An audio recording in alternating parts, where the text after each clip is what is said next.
S'il est un endroit sur la Terre qui attire depuis des siècles, des millénaires même, les chercheurs et les voyageurs venus du monde entier, c'est bien ce petit triangle presque isocèle d'à peine 250 km de côté, mais qui supporte pas moins de 40 millions d'êtres humains, à moins de 2 mètres au-dessus de l'eau de la Méditerranée.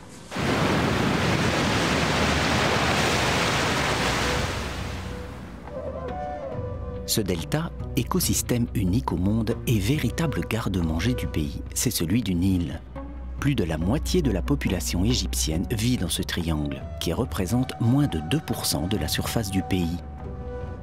Cette terre extraordinairement fertile venue d'Éthiopie et déposée par le Nil depuis plus de 150 000 ans est cultivée depuis la nuit des temps par les mains de centaines de générations de fellahs.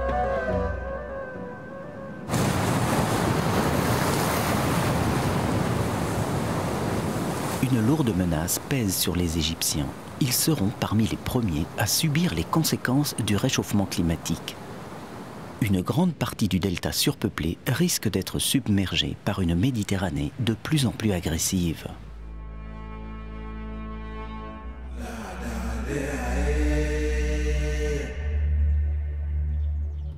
Depuis l'Antiquité, les savants se sont toujours étonnés du contraste aussi rare qu'est l'Égypte. Un long ruban verdoyant, le Nil, oasis riche, opulente, au milieu d'un désert où il ne pleut jamais.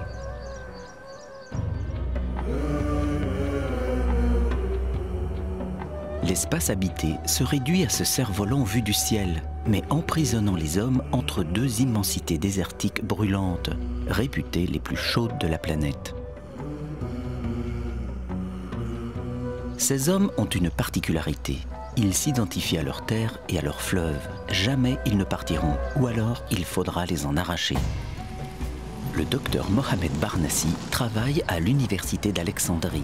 Ce scientifique est passionné par la montée des eaux de la Méditerranée dans le delta du Nil.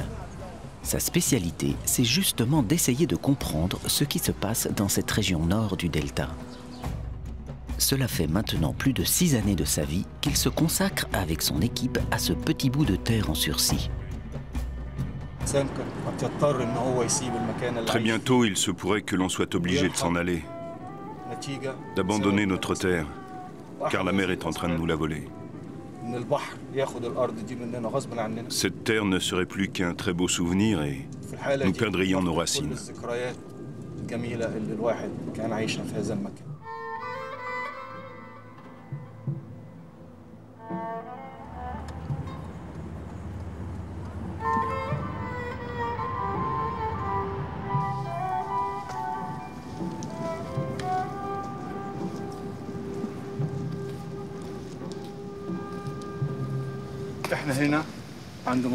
Nous sommes ici à la pointe de Rosette, une très belle région célèbre pour sa pierre, la pierre de Rosette. Regardez ce mur gigantesque de centaines et de centaines de mètres. Est-ce qu'il nous protégera des assauts de la mer? La côte du delta mesure 270 km. Avons-nous besoin d'un mur de 270 km pour nous protéger?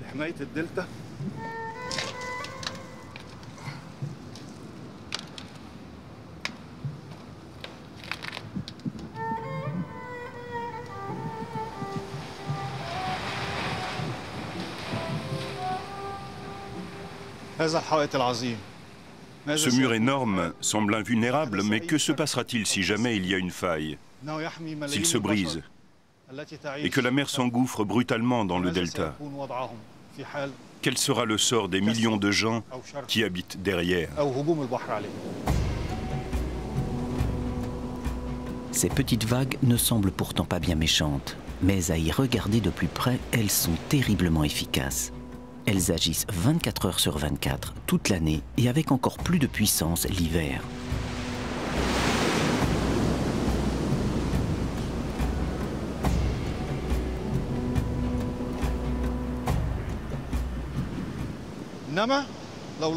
Regardez tous ces morceaux de béton. Celui-ci, celui-là. Ces pièces ensablées sont tout ce qu'il reste de l'ancien mur. Alors combien de temps faudra-t-il pour que le nouveau mur soit dans cet état? 50, 60, 80 ans, 100 ans peut-être. Même nous, les scientifiques, comme tout le monde, nous n'en avons pas la moindre idée. Quand le nouveau mur sera-t-il englouti, comme le précédent ?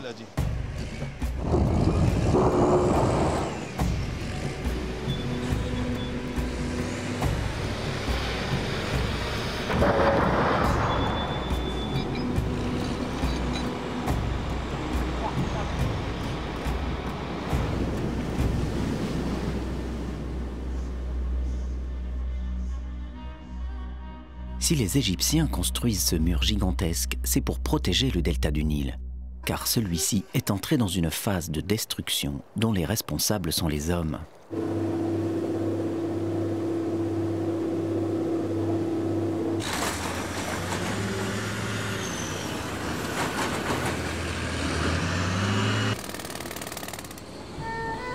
Avant que cet énorme barrage d'Assouan ne soit érigé, l'eau du fleuve véhiculait le célèbre limon fertilisateur venu d'Éthiopie jusqu'à la Méditerranée.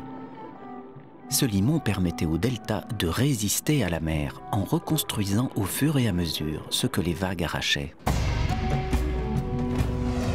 Mais le barrage d'Assouan a arrêté brutalement cet apport et rompu un équilibre déjà bien fragile.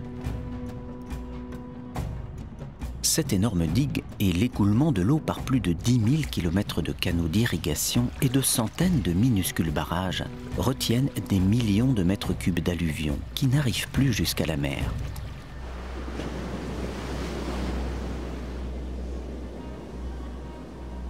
Malheureusement pour les Égyptiens, deux phénomènes se surajoutent à ce cruel manque d'alluvions qui laisse pénétrer la mer. Le delta, constitué par l'accumulation de 150 000 ans de dépôts de limon, s'enfonce naturellement par gravité sous son propre poids. 4 mm par an depuis 8500 ans, mais 10 mm par an les 10 dernières années du XXe siècle. Et le réchauffement climatique provoque une élévation du niveau de la mer qui se dilate puisqu'elle se réchauffe. Les températures vont augmenter d'ici à 2100 de 1,5 à 4,5 degrés, avec entre autres pour conséquence une élévation du niveau de la mer estimée à 1 mètre d'ici à 2100. Or, les Égyptiens se sont installés là où se trouvait la seule terre cultivable de l'Égypte, le delta du Nil. Ils se sont même entassés sur cette surface minuscule au ras des flots, puisque la densité de population est un record mondial. Plus de 2000 habitants par kilomètre carré dans le delta.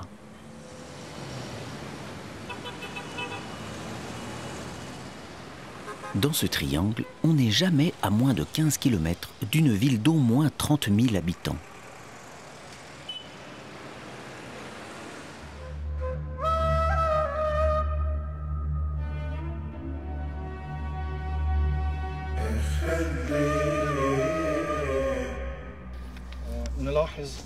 Regardez cette eau. Elle est à moins de 45 cm de la surface du sol. Or, j'ai creusé ce trou il y a à peine une demi-heure. L'eau est montée aussitôt jusqu'à ce niveau et ne bouge plus.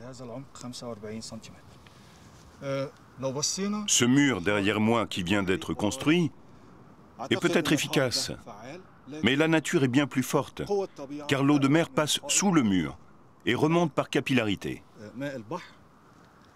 Et elle est très salée. Plus de 60% des agriculteurs du delta souffrent de l'augmentation de la salinité des sols. C'est un énorme problème pour l'agriculture dans cette région, car le sel est un poison extrêmement efficace pour les plantes cultivées. Samir Kadr et ses frères se sont partagés les terres de leur père, soit 12 fédans. Il en possède donc 4, ce qui fait 1,5 hectare. C'est là tout son patrimoine avec lequel il doit faire vivre toute sa famille, sa femme, 4 fils et 2 filles. Autant dire que chaque jour est un véritable combat. 80% des paysans égyptiens possèdent moins de 1 hectare pour faire vivre des familles composées de 8, 10, 12 personnes parfois. Hélas, pour lui comme pour beaucoup d'autres, Samir est soumis à ce problème de salinisation. Et lorsque plus rien ne pousse à cause du sel, il reste encore une dernière solution. Rajouter une épaisseur de sable non salé et replanter pour quelques années supplémentaires. Est-ce que c'est le vrai sol, Haj Samir? Non. En fait, on a dû rapporter du sable. Quelle épaisseur de sable as-tu déposé? 1,5 mètre. Et est-ce qu'il y a un niveau élevé de salinité dans ta parcelle? Oui, très élevé. Et on voit bien que les plantes souffrent. Elles ont du mal à pousser. À cause du sel, elles sont très faibles. Mais les lois de la nature reprennent très vite le dessus, car l'irrigation, indispensable, fait remonter le sel par capillarité et tue les plantes de Samir. Est-ce que c'est le palmier dattier qui résiste le mieux au sel? Oui, il supporte la salinité. Là, je peux enlever cette protection dès que les premières feuilles vertes sont apparues, pour que les rayons du soleil les atteignent. Par contre, je laisse la protection au pied de l'arbre, qui est malgré tout très fragile. Le palmier est le seul qui pousse malgré le sel?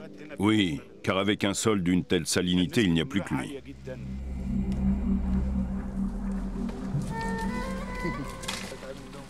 Du coup, la salinisation des sols a entraîné une généralisation des cultures de palmiers dattiers sur une large bande de la partie nord du delta du Nil, ce qui n'est pas sans conséquence.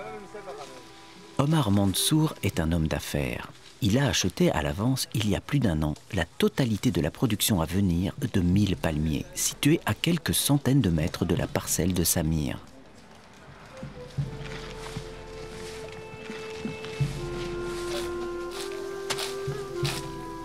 Le moment de la récolte est arrivé, mais Omar est furieux et désespéré. Il y a maintenant tellement de dattes sur le marché que les cours n'en finissent pas de chuter.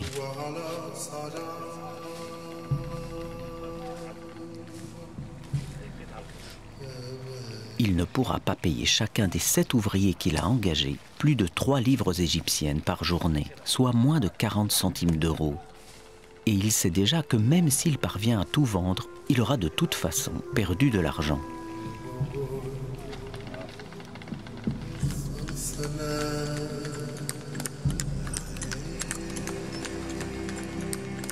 Si les palmiers dattiers supportent bien le sel, il se pourrait qu'ils aient bientôt les pieds dans l'eau.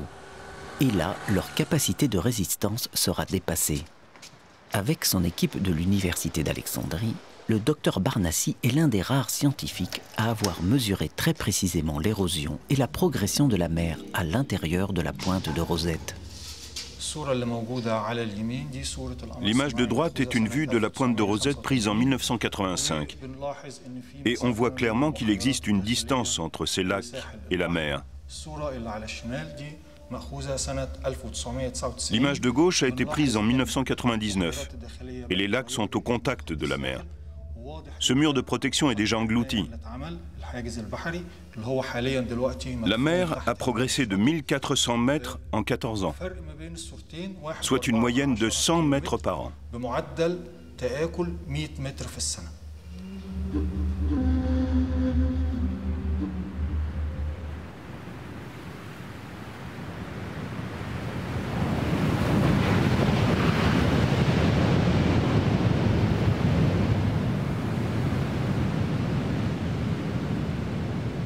La baie d'Alexandrie, fleuron de la Méditerranée, n'est plus que l'ombre d'elle-même.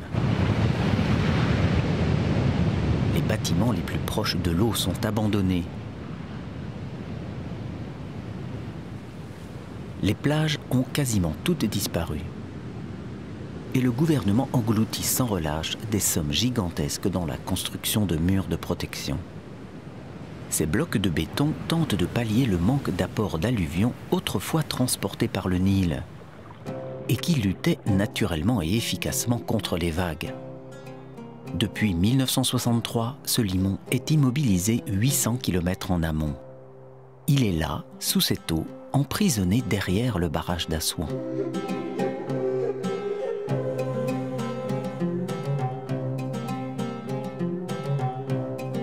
repose au fond du lac Nasser, gigantesque réservoir d'eau de 500 km de longueur, et qu'il remplit lentement mais sûrement.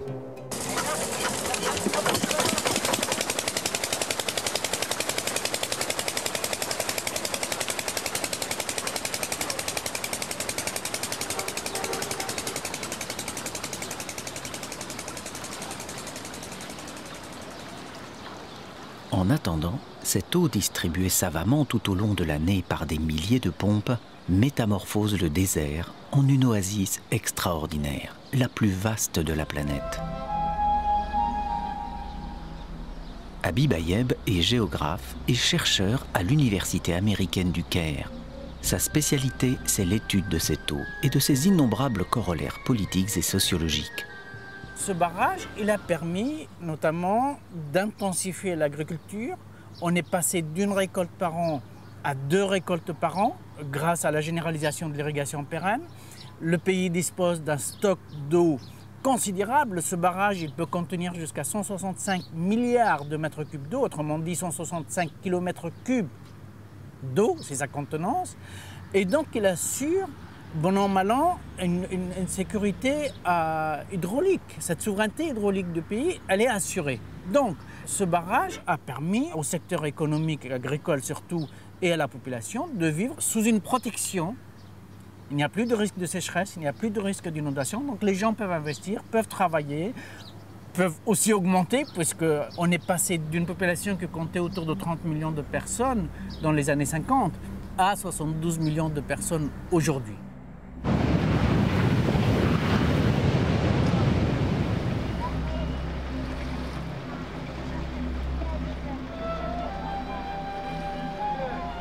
Il n'en reste pas moins que la liste des griefs à l'encontre du haut barrage d'Assouan est longue, et l'érosion de la côte n'est que le premier de la liste.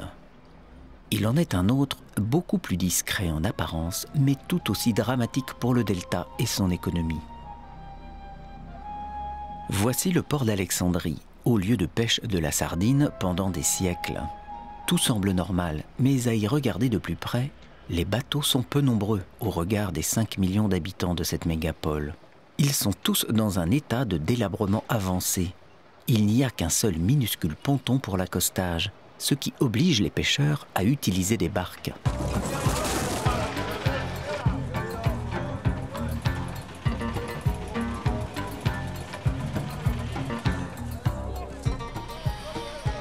Régulièrement, le docteur Abdel Fattah Al-Sayed, océanographe spécialiste de la pêche à l'université d'Alexandrie, accompagne des équipages de marins en haute mer.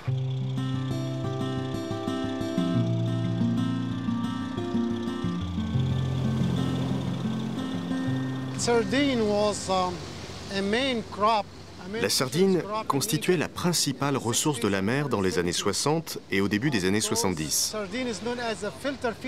La sardine est bien connue pour son rôle de filtre de limon, car elle se nourrit du plancton qu'il contient.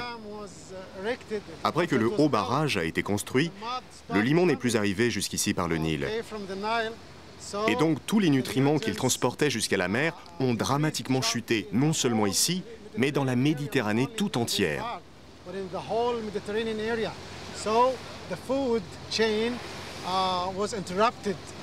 La chaîne alimentaire a donc été interrompue. La production de plancton, que nous appelons la productivité, s'est effondrée. Il était probable que la sardine allait logiquement diminuer elle aussi, et c'est ce qui s'est passé. La pêche a donc suivi la même courbe, mais ce n'est pas tout. La diminution de la sardine a provoqué l'effondrement des autres poissons, car c'est une proie pour les espèces carnivores. Toute la chaîne alimentaire a été affectée par ce phénomène.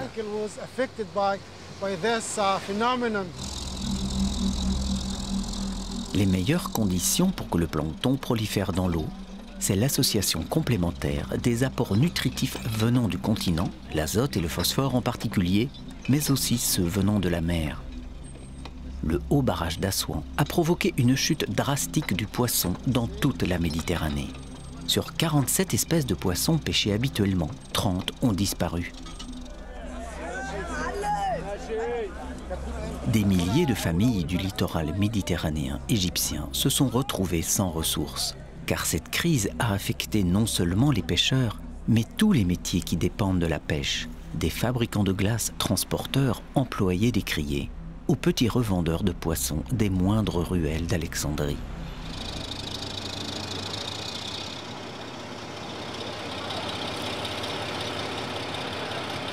Wael Dahab, le capitaine de ce bateau, est né après cette crise et il est un très bon exemple de la stratégie de double métier qu'ont dû adopter ceux qui voulaient malgré tout continuer à vivre de la pêche. Le revenu du pêcheur a-t-il été affecté par cette crise? Oui, bien sûr, il s'est même écroulé.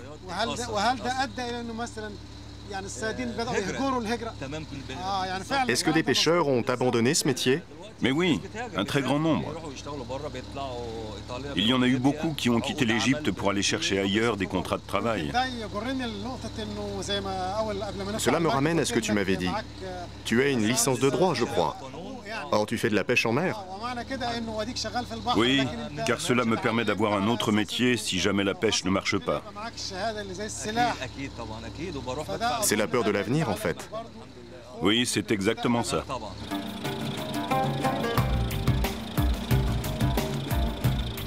Après 2 heures de traîne de son filet de 50 mètres de long au large d'Alexandrie, le capitaine Wael décide de le remonter.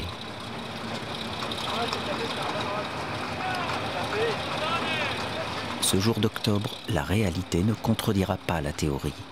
Une ridicule boule au fond des filets.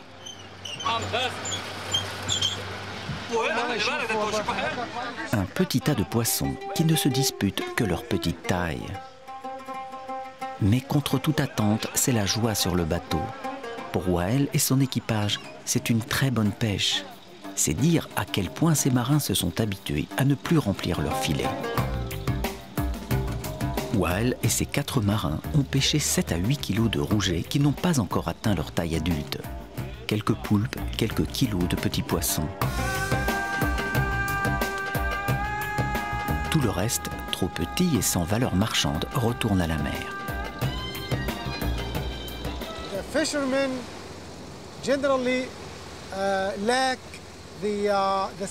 Très souvent, les pêcheurs n'ont pas le sens de la gestion des ressources. Ils partent en mer, ne respectent pas la loi, la plupart en tout cas. Ils capturent tous les poissons, de toutes les tailles, quelquefois minuscules, d'autres fois plus gros, ceux qui sont en période de reproduction. Ce qui a des conséquences sur la population aquatique.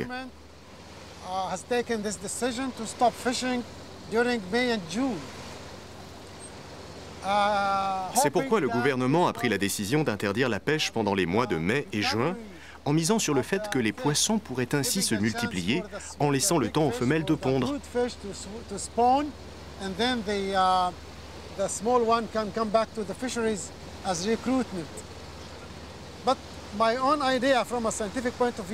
Mais mon opinion d'un point de vue scientifique, c'est que ce n'est pas une mesure appropriée à cette situation.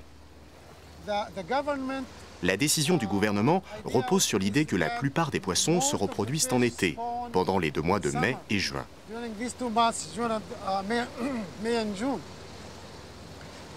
Mais en fait, non.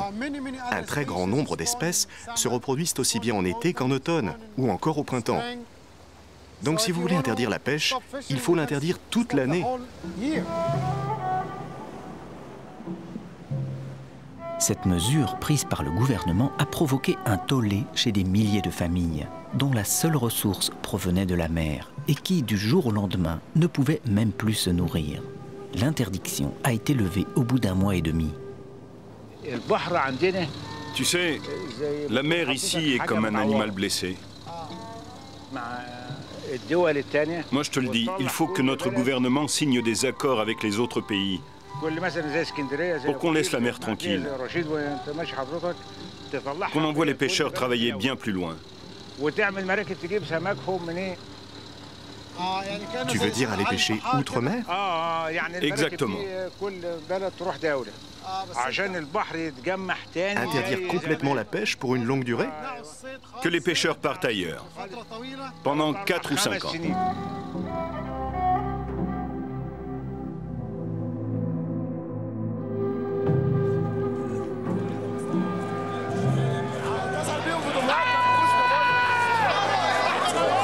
criée du port d'Alexandrie, on trouve logiquement beaucoup de petits poissons. Les prix y sont élevés et seules les classes moyennes et aisées peuvent se permettre de les acheter. Wael et ses 4 marins se partageront l'argent de la vente de leur pêche. La somme totale, une fois déduits les frais de gasoil, sera divisée en 6 parts égales, 1 par pêcheur, 2 pour le capitaine. Pour 2 pêches par jour, chaque pêcheur aura gagné environ 35 livres égyptiennes, soit 5 €. À peine de quoi nourrir une famille une seule journée. Chaque bateau sort en moyenne 20 jours par mois et beaucoup moins l'hiver car la mer est trop dangereuse.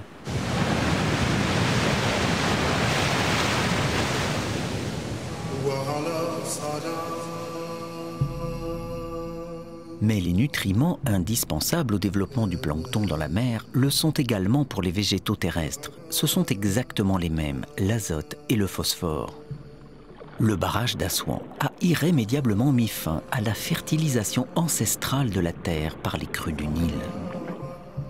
L'eau qui coule en aval est transparente.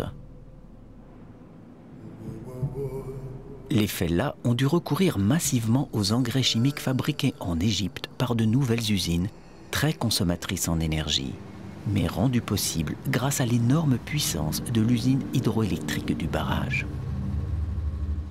Cet essor économique phénoménal des années 60 s'est accompagné d'un désastre écologique majeur. Les centaines de canaux de drainage agricole, dont le rôle consiste théoriquement à évacuer le surplus de l'eau d'irrigation, se sont chargés de multiples polluants.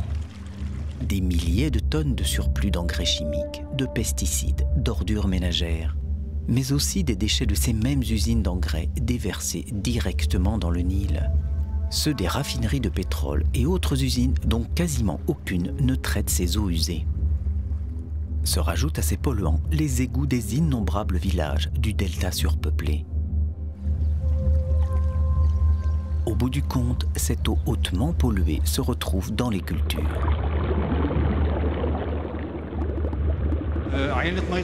Nous avons analysé l'échantillon d'eau que j'ai prélevé ce matin.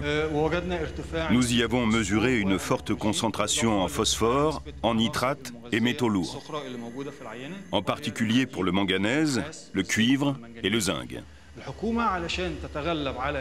Le gouvernement tente de remédier à ces problèmes en lançant des projets de traitement des eaux usées urbaines. Mais ce sont des projets à long terme. Mana Rezat est étudiante à l'université du Caire. Son sujet de thèse, c'est justement l'étude de la pollution de l'eau et ses conséquences sur la pêche. Si la plupart des canaux de drainage se jettent dans le Nil, d'autres se déversent dans les immenses lagunes du nord du delta, qui séparent la mer de la terre. Celles-ci subissent donc depuis des décennies une forte transformation de leur écosystème. La plus visible, c'est la prolifération anarchique des plantes aquatiques gavées au surplus d'engrais. Les roseaux recouvrent maintenant 40% de la surface de la lagune de Borolos, quand c'était à peine 10 dans les années 60.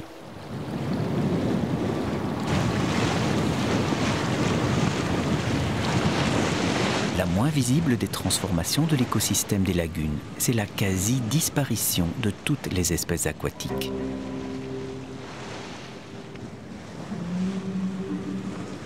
Youssef El Hakim fait partie des 11 000 pêcheurs de Borolos qui possèdent une licence.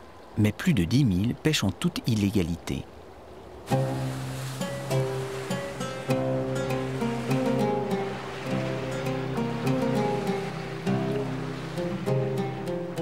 Presque tous utilisent des filets à mailles très fines et donc interdits.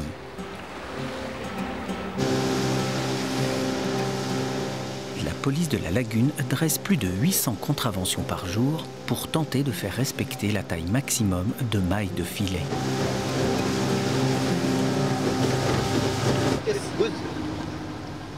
Toute la journée, c'est à une véritable chasse aux pêcheurs que se livrent les gardes-côtes. Pour les pêcheurs, l'enjeu est ailleurs. il est question de survie. Ils sont contraints de braconner la nuit s'ils veulent rapporter à manger à la maison. Ces actions font partie des moyens mis à ma disposition, conformément aux lois sur la pêche. Ces mailles sont trop petites et illégales.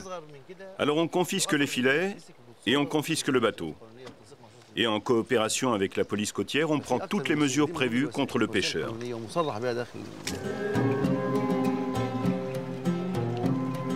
Tous ces bateaux échoués au bord de la lagune ont été confisqués. Aujourd'hui, si tu cherches dans la lagune les espèces de poissons qui s'y trouvaient il y a 20 ans, tu n'en trouves strictement aucune. Alors le gouvernement jette des alevins de tilapia. Mais ces alevins, il y a des gens qui les volent. Ils s'arrangent ou ils les attendent à plusieurs endroits. Ce sont des gens qui travaillent dans la pisciculture. Alors ils manifestent à qui il faut leur désir de les prendre. Et ils les récupèrent pour le compte de quelqu'un. Le gouvernement les apporte et les donne à une seule personne? Non, ce sont des pêcheurs qui les récupèrent pour le compte de certains propriétaires. Tu sais, moi je veux vraiment qu'on préserve cette lagune. La police côtière fait peut-être son travail, mais il y a des choses très bizarres ici, car tout dépend de la corruption. Tout fonctionne par la corruption? Oui, la corruption. Celui qui a du piston, il gagne de l'argent. Celui qui n'en a pas? Celui qui n'en a pas, il meurt. Tu sais, pour moi, la seule solution est de laisser les alevins dans la lagune pour que tout le monde puisse en profiter. Mais qui prend les alevins? Mais ce sont les propriétaires des fermes qui font du poisson d'élevage. Le gouvernement tente de repeupler ces lagunes et y déverse régulièrement des tonnes d'alevins, mais qui n'y font qu'un bref passage, voire aucun. La corruption et le bakchiche sont tellement répandus dans le système économique et politique égyptien qu'il est très facile, moyennant finance, de se procurer des alevins pour sa production personnelle de poissons dans un bassin privé. Car face au désastre écologique et économique de la pêche en mer et en lagune, et surtout face aux besoins énormes en protéines pour nourrir une population de 72 millions d'habitants, les Égyptiens ont trouvé une solution, la pisciculture.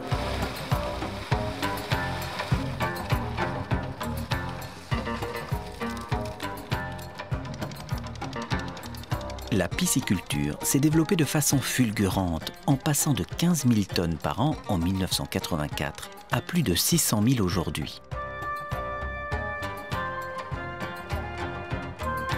Des dizaines de milliers d'hectares ont été pris à la lagune et transformés à coups de bulldozer en bassins d'1,5 mètre de profondeur pour produire principalement 2 poissons, le mulet et surtout le tilapia, le plus résistant à la pollution.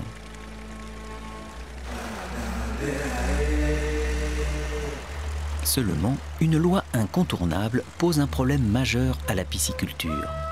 Le puissant ministère de l'Irrigation, État dans l'État, veille jalousement sur son trésor. L'eau d'irrigation venant du Nil ne doit servir qu'à l'agriculture. Les bassins dans lesquels sont élevés ces poissons ne peuvent donc être remplis qu'avec l'eau des canaux de drainage, donc une eau considérablement polluée. Dans le village de Chakaloubi, Saad Ayad est considéré comme riche propriétaire. Il a créé sa ferme aquacole en 1985 et sa production augmente régulièrement. Lui aussi est très en colère à cause de la pollution. L'eau n'est pas propre? Non, il y a de l'eau de drainage. Je ne peux pas dire qu'il n'y en a pas. Mais est-ce que cela diminue la qualité des poissons dans les bassins? En fait, oui. Il y a certainement un impact. Ces poissons ne sont certainement pas très bons pour la santé des Égyptiens. Ils sont totalement impropres à l'exportation car refusés partout dans le monde. Ils constituent une sorte de protéine du pauvre. L'objectif ambitieux de la pisciculture égyptienne d'atteindre 800 000 tonnes en 2014 risque fort de se confronter à une crise de l'industrie des aliments pour poissons, faute d'espace cultivable et de plus en compétition avec l'agriculture.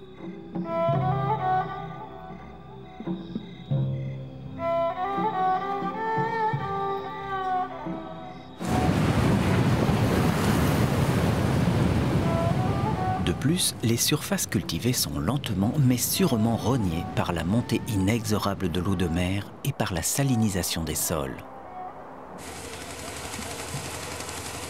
Mais également par la nécessité des familles de plus en plus nombreuses de se loger.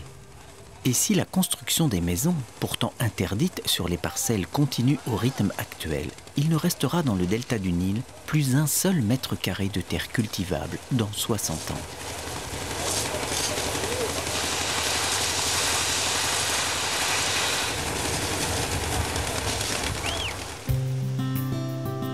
Face à tous les problèmes que rencontre le delta, les solutions d'avenir de cette région pourraient bien être ailleurs, et donc dans le désert. Il n'y a pas le choix.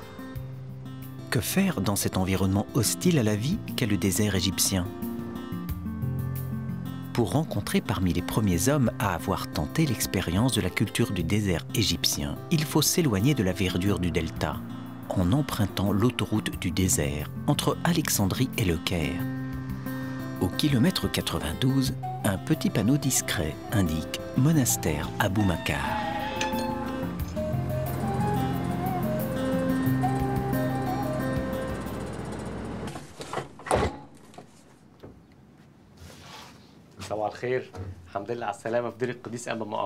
Bonjour et bienvenue au monastère Abou Makar.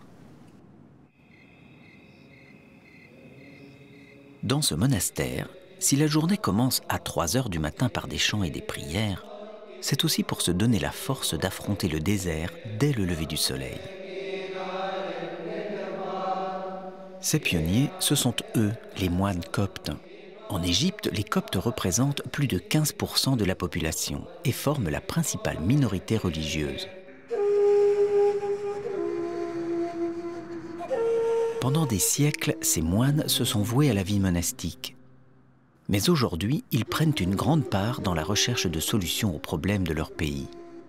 Les moines de ce monastère sont tous des hauts diplômés, médecins, pharmaciens, vétérinaires, ingénieurs agronomes. Dès 1975, ils se sont spécialisés dans l'agriculture dans le désert. Et voici ce qu'ils en ont fait.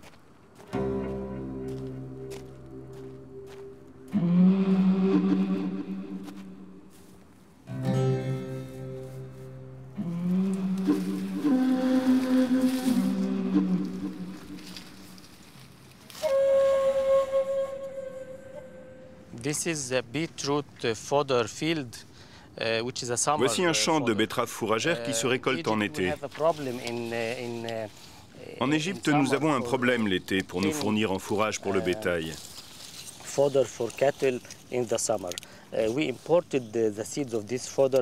Nous avons importé d'Allemagne les graines de cette espèce de betterave. Ici, au monastère, elle atteint 20 à 30 kilos, alors qu'en Allemagne, elle ne dépasse pas 5 à 6 kilos. Cette plante contient, à la fois dans ses feuilles et dans son tubercule, un important pourcentage de protéines, qui permet une haute production de lait. Après que le monastère a expérimenté et réussi cette adaptation, énormément de fermes se sont mises à cultiver cette plante comme solution à l'absence totale de fourrage en été. Mais la culture dans le désert est hautement spécialisée et n'a plus rien à voir avec l'irrigation à grande eau du delta. Ici, chaque goutte compte. L'eau existe dans ce désert et elle y est relativement peu profonde. C'est toujours l'eau du Nil qui progresse en sous-sol dans les nappes phréatiques. 4 puits pompent l'eau à 100 mètres de profondeur. Elle est ensuite distribuée par des kilomètres de minces tuyaux et mélangée à des engrais en quantité très minime, car le sable n'est qu'un support dénué de tout nutriment. Voici le système d'irrigation au goutte à goutte que nous utilisons pour économiser l'eau. Ce type de goutte à goutte délivre 2,2 litres d'eau par heure, juste au-dessus de la racine de la plante, car le sable ne retient pas l'eau. Nous mélangeons d'abord cette eau avec des fertilisants dans des bacs séparés, puis elle est distribuée.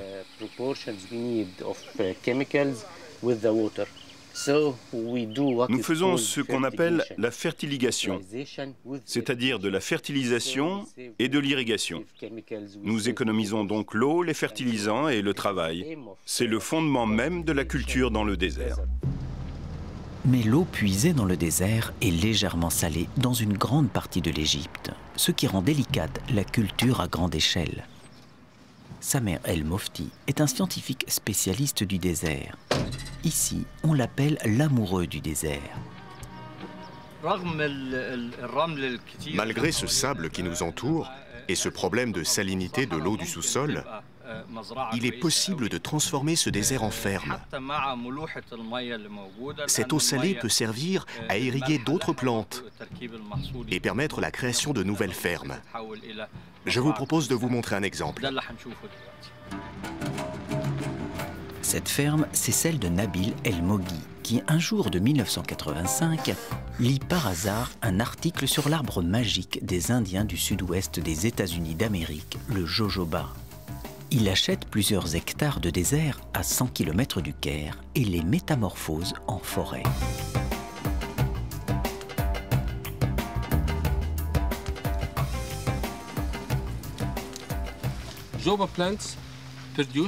La plante de jojoba produit à partir de sa 3e année des graines qui tombent naturellement sur le sol. Ces graines sont constituées pour 50% de leur poids d'une huile unique. C'est l'huile de jojoba qui est à la base d'un grand nombre d'applications. Le reste de la graine contient de 25 à 30% de protéines, utilisables dans la fabrication d'aliments pour animaux par exemple. À partir de l'huile de jojoba, on fabrique le plus souvent des cosmétiques et des lubrifiants pour les moteurs à haute vitesse comme les avions. Mais en Égypte, nous avons développé de nouvelles applications dans le domaine médical, dans la fabrication de pesticides naturels et d'ingrédients pour l'industrie, des additifs pour lubrifiants, des huiles de moteur et des biocarburants. Deux molécules en particulier, les acides éicosanoïques et docosanoïques, longues chaînes d'acides gras monoinsaturés contenus dans l'huile, permettent la fabrication de médicaments anti-inflammatoires, antioxydants, antimicrobiens cicatrisants, antirides extrêmement efficaces et surtout corticoïdes sans aucun effet secondaire. Cette plante est particulièrement bien adaptée au désert égyptien, car elle nécessite peu d'apport d'eau, moitié moins en moyenne que les autres plantes. Elle tolère des sols pauvres et surtout de l'eau salée jusqu'à 10 000 particules par million. Elle n'est atteinte par strictement aucun parasite ni aucun champignon. C'est naturellement de la culture biologique. Réussir le développement durable en Égypte dépend d'une gestion intelligente des ressources naturelles, et donc de la plus importante, l'eau. Dans le désert égyptien, l'eau existe en faible quantité, et de plus, elle est de mauvaise qualité. C'est pour cela que les grands projets d'agriculture sont voués à l'échec, alors que les petits et les moyens projets, comme c'est le cas dans cette exploitation, peuvent parvenir à un développement durable. Par contre, les énormes projets n'ont rien à voir avec le développement durable.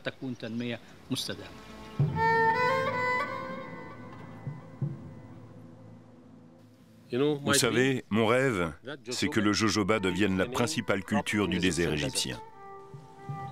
Nabil El-Moghi est un pionnier du XXIe siècle qui propose à son pays une solution de développement durable. Mais cette culture de jojoba, même étendue à tout le pays, ne suffirait sans doute pas à répondre à l'énorme besoin en protéines de la population. L'aquaculture reste donc incontournable et pourrait en tout cas profiter de la fabrication d'aliments pour poissons à base de jojoba puisque les graines contiennent 30% de protéines. Mais l'élevage de poissons peut-il se réaliser lui aussi de façon durable ? Le docteur El-Sayed travaille de façon étroite avec Ismaël Radouane, véritable inventeur de l'aquaculture du futur en Égypte, c'est-à-dire de qualité et respectueuse de l'environnement. Ismaël Radouane est un passionné. Il dédie sa vie à la recherche de solutions d'avenir pour son pays. Le docteur Ismaël Radouane a une très grande expérience de l'aquaculture. Il est l'un des meilleurs spécialistes de l'aquaculture en Égypte. Tout d'abord, Ismaël Radouane refuse d'utiliser l'eau polluée des canaux de drainage de l'agriculture et a donc creusé plusieurs puits qui lui permettent de remplir ses bassins avec une eau de très grande qualité, totalement dépourvu de résidus chimiques, de pesticides ou d'engrais. Puis il a mis au point lui-même la production d'alevins à partir de poissons reproducteurs soigneusement sélectionnés. Nous devons être très attentifs. Nous devons élever le poisson dans de très bonnes conditions. On peut voir à quel point le poisson est actif et en bonne santé. C'est typiquement du poisson en période de reproduction. Ce sont tous des mâles que l'on reconnaît à leur coloration rouge. Enfin, soucieux de la rareté de l'eau dans le désert, et pour que ces alevins de poissons se développent de façon optimale, Ismaël Radouane a mis au point un ingénieux système d'assainissement de l'eau en circuit fermé, et dont la fonction principale consiste à éliminer les déjections des poissons en les transformant de façon naturelle. Le principe consiste à utiliser plus d'1,5 km de canaux de drainage sur le terrain de la ferme, dans lequel nous faisons pousser des plantes pour augmenter la surface de contact de l'eau. Laissez-moi vous montrer. Cette partie sous la surface de l'eau est glissante. Cette matière visqueuse est constituée par une mince couche d'organismes vivants qui appartiennent à de nombreuses espèces. Parmi elles, les bactéries Nitromonas et Nitrobactères vont métaboliser l'azote présente dans l'eau sous plusieurs formes: ammoniac, nitrite, nitrate. Ceci va permettre de remplir à nouveau les bassins une fois ce processus accompli et d'améliorer la capacité d'accueil de poissons dans chaque bassin et au bout du compte de doubler la récolte. La finalité est donc multiple. On économise l'eau, on améliore la qualité de l'eau et on augmente la production. C'est donc une sorte de filtre biologique? Oui, exactement, et en utilisant les principes de base de la science. Ces poissons n'ont donc rien à voir avec ceux produits dans l'eau polluée des canaux de drainage agricole. Mais les innovations d'Ismaël Radouane ne s'arrêtent pas là. Sa dernière idée géniale et pourtant simple fait le bonheur de tous ses voisins agriculteurs. Nous dirigeons tout simplement l'eau que nous évacuons des bassins vers notre système de drainage. Et une pompe la reverse dans le système d'irrigation de toute la région alentour. L'eau est alors utilisée dans des systèmes de goutte à goutte.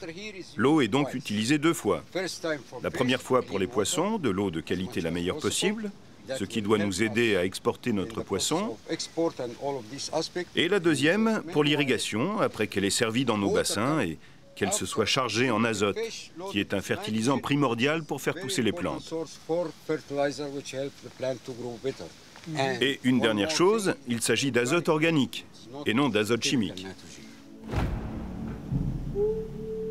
La pisciculture, associée à l'agriculture que développe Ismaël Radouane, ou encore la culture de jojoba, constituent de vraies opportunités de développement durable pour l'Égypte, en dehors du delta, étonnantes de simplicité et d'efficacité. Mais les Égyptiens iront-ils pour autant s'installer dans le désert ? Déjà, en 1978, le président Sadat, impressionné par sa visite dans le monastère Abou Makar, lança une politique de bonification du désert en marge du delta. Aujourd'hui, le président Moubarak tente de bonifier de nouvelles vallées gigantesques, mais en faisant appel aux investisseurs du monde entier. L'objectif de cette politique n'est pas de déplacer des milliers d'Égyptiens, mais des millions. Il faut beaucoup de choses pour attirer du monde. Il faut des maisons, des villages, des loisirs, des écoles, des dispensaires, des routes, des communications. En fait, il faut tout ça. Sans ça, personne n'y va. Mais en plus, le désert, c'est dur. C'est pas un terrain où on s'adapte facilement. On ne quitte pas la vallée du Nil, cette terre noire, et cette richesse agricole de la vallée du Nil, le Caire ou d'autres villes, pour aller s'installer dans le désert, c'est vraiment pas évident. Et puis, aussi, pour une question économique, les investisseurs, c'est plus rentable pour eux de miser sur la machine plutôt que sur une main-d'œuvre nombreuse qui coûte cher parce qu'il faut la payer, il faut la prendre partiellement ou totalement en charge, et en plus qui peut être source de problèmes sociaux, des grèves et d'autres problèmes, ce qui ne favorise pas l'investissement Et pour les investisseurs, ça reste un gros problème. Donc, déplacer des centaines de milliers de personnes, l'expérience égyptienne sur les 30 dernières années montre que ce n'est pas possible. S'il n'est pas simple de déplacer des populations vers le désert, le résultat des 6 années de travaux du docteur Barnassi pose clairement le problème auquel les Égyptiens vont devoir faire face. Sur cette image satellite, nous avons colorisé en rouge les parcelles cultivées, afin de mesurer l'impact de l'augmentation du niveau de la mer sur les terres agricoles. Nous avons élaboré 4 scénarios. Voici ce qui se passera si la mer monte de 25 cm, de 50 cm, de 75 cm et enfin de 1 mètre. Il est clair que lorsque la mer se sera élevée de 1 mètre, toute la région sera submergée et les habitants seront évacués. À l'échelle du delta du Nil, c'est plus du quart de la surface qui sera submergée. Et là, ce sont des millions d'Égyptiens qui devront aller vivre ailleurs. Mais ailleurs en Égypte, c'est forcément le désert. Et personne n'a envie d'aller vivre là où il fait 50 degrés plus de 6 mois de l'année. Il s'agira donc forcément d'une émigration vers d'autres pays. Mais qui accueillera autant de monde ?